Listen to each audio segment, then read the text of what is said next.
Bonjour à tous et bienvenue dans cette édition spéciale Japon dans laquelle nous allons essayer de répondre très brièvement à 3 questions. Les répercussions de la catastrophe japonaise sur l'économie mondiale, la hausse fulgurante du yen et puis l'état psychologique des marchés et des Japonais. Alors Isor, pourquoi cette répercussion à l'échelle de l'économie mondiale? Eh bien parce que le Japon est très présent dans les échanges internationaux. D'abord, c'est un très gros importateur de matières premières et notamment de pétrole. Et à l'inverse, c'est un très gros exportateur de biens. À titre d'exemple, il effectue 40% des exportations de semi-conducteurs. Mais alors plus concrètement sur l'économie européenne?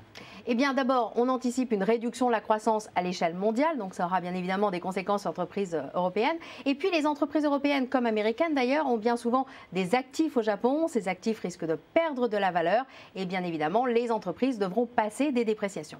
Alors il y a aussi cette hausse fulgurante du yen, le G7 est même intervenu. Comment peut-on l'expliquer? Eh bien parce que les Japonais rapatrient des actifs au Japon et donc pour cela convertissent leurs actifs en yens et donc achètent du yen et bien évidemment ça fait flamber le yen. Et puis le corollaire à tout ça, c'est que ces actifs proviennent bien évidemment en général des marchés financiers et donc ça fait baisser, toutes ces ventes font baisser les bourses mondiales. Et puis je pense qu'il y a aussi un peu de psychologie dans tout ça, vous ne croyez pas Philippe? Oui, alors il y a 2 aspects psychologiques, il y a la psychologie des marchés, donc une catastrophe c'est angoissant, derrière les marchés il y a des hommes, angoisse, les hommes évidemment ont vendu peut-être précipitamment les marchés, ce qui explique la baisse des marchés financiers. Des mouvements de panique. Et puis il y a la psychologie des Japonais. Donc les Japonais, on les connaissait comme des conquérants, peut-être un peu trop conquérants, allez-vous me dire.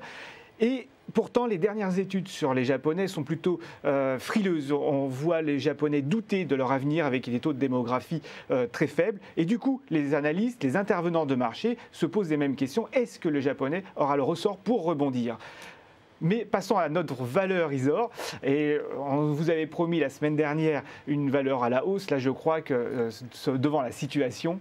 Eh bien oui, en effet, Philippe, malheureusement, je vais être obligée de vous décevoir. Je ne parlerai pas d'une hausse. Je ne pouvais pas ne pas évoquer Areva et puis l'impact de la catastrophe nucléaire sur le cours. D'ailleurs, entre nous soit dit, je pense que la situation est en train de se stabiliser apparemment avec les derniers événements. Mais bon, quoi qu'il en soit, Areva a tout de même perdu quelques 20% en début de semaine. Donc l'impact est quand même terrible pour le groupe français. Merci Isor, et on ne peut pas faire abstraction des 2 autres événements de la semaine qui sont les mouvements dans les pays arabes et notamment en Libye avec des répercussions assez fortes sur le prix du baril de pétrole et puis on entrevoit un arrangement sur les dettes souveraines. Voilà, je vous dis donc à la semaine prochaine et j'espère avec un plus grand sourire.